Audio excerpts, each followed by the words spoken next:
Hello, my name is Beth Megill and you are watching LOD and Tea. And today we're talking about the movement concept of spring. So there are three components to any spring, any and all spring. From the bottom reading up, we have the action that launches us into the air, our air time, and our landing. So again, reading from the bottom up for dance notation, we have our takeoff, our air time, and our landing.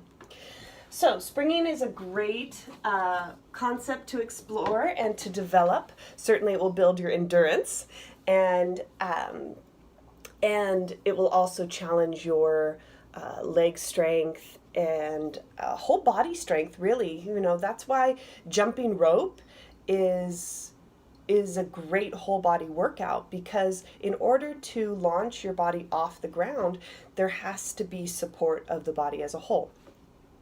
So, springing. Now, we call lots of air work, in a colloquial sense, we misname them a lot. Like the bunny hop, not a hop.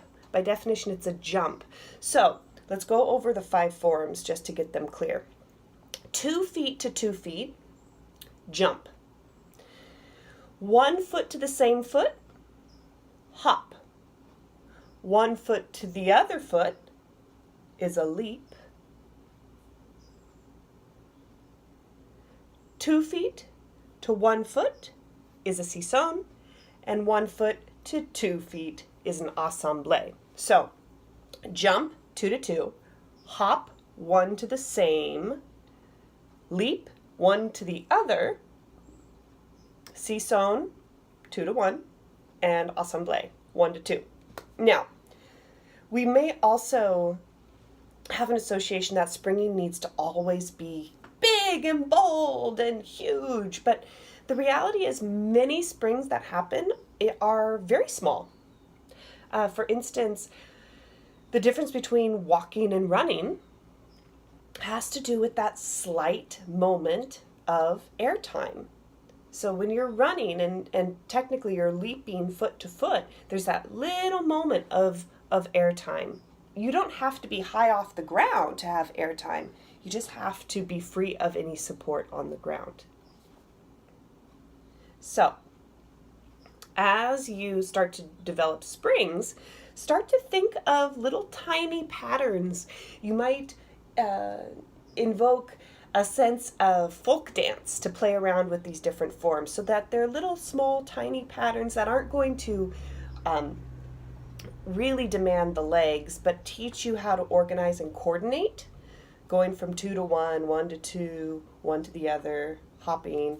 So as you feel more coordinated, then you can start to make them bigger and make them more dynamic.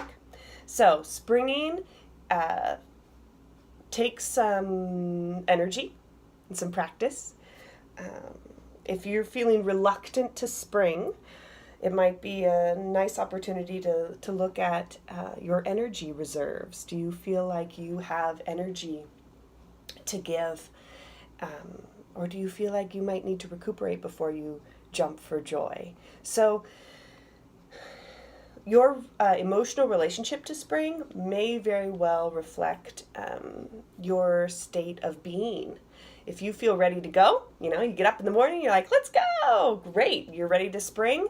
If maybe you wake up and you're feeling a little melancholy, a little drained, the last thing you want to do is spring.